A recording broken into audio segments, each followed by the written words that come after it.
مسئولان شرکت برشنا میگویند که قرار است یک سب استیشن برق در ولسوالی محمد آقای ولایت لوگر به ظرفیت 80 مگاوالت ایجاد شود که برای مردمین ولسوالی و پارک صنعتی لوگر برق خواهد داد. رئیس اجرایی شرکت برشنا حین بازدید از پارک صنعتی ولایت لوگر که نماینده های سازمان ملل نیز او را همراهی میکردند از جهان خواست تا کمک ها به مردم افغانستان را بدون ملاحظات سیاسی انجام بدهند و تاکید کرد که امارت اسلامی متحد به شفافیت و حسابدهی در تمام پروژه ها است.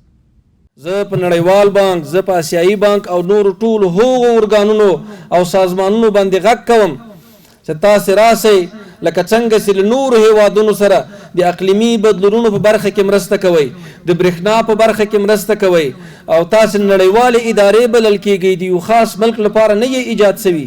موږ ټولو نړیوالو سازمانونو ته، نړیوالې ټولنې ته د شفافیت او حسابدهۍ ژمنه کوو او دوی ته تضمین ورکو چې د افغانستان اوسنی نظام هغه نظام نه ده چې دلته به $1 میلیارډ د یوې پروژې لپاره منظور سو، $100 میلیونه به په دې پروژه کې استعمال سو او $900 میلیونه به شخصي جیبو ته لاړل.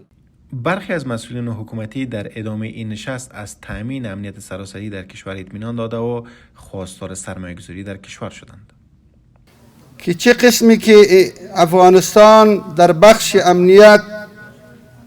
امنیت کامل امروز برخوردار است، اما قسم انشاءالله ما به دوستایی که اینجا تشریف آوردن خصوصا راجع به ولایت لوگر به این تصمیمی که بزرگان در بخش پارک صنعتی گرفتن، به تاجرایی که اینجا وجود دارن تشریف دارن و به تاجرایی که خارج از مملکت زندگی میکنن اطمینان کامل برایشان میدهم که با روحیه آرام بیایید اینجا سرمایه گذاری بکنین.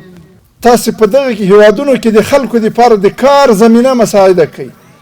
که تاسو په خپل سرحد باندې کومې پیسې مصرفوي دغه 50% په موجوده شفافیت کې دلته مصرف کوي، نو زه په اطمینان او په یقین سره درته وایم چې دغه مهاجرت سلسله او لړۍ به تر 80% پورې راټیټېږي. البته هغه مهاجرت چې افغانان مهاجر کیږي او هجرت کوي. معاون یونما و هماهنگ کننده امور بشردوستانه سازمان ملل در ادامه این نشست گفت که اولویت آنها کمک به مردم افغانستان است و این سازمان پس از سال 2023 در کنار کمک های بشردوستانه برای عملی سازی پروژه های بزرگتر مانند تولید انرژی، امنیت غذایی و تعلیم اقدامات را نیز انجام داده است.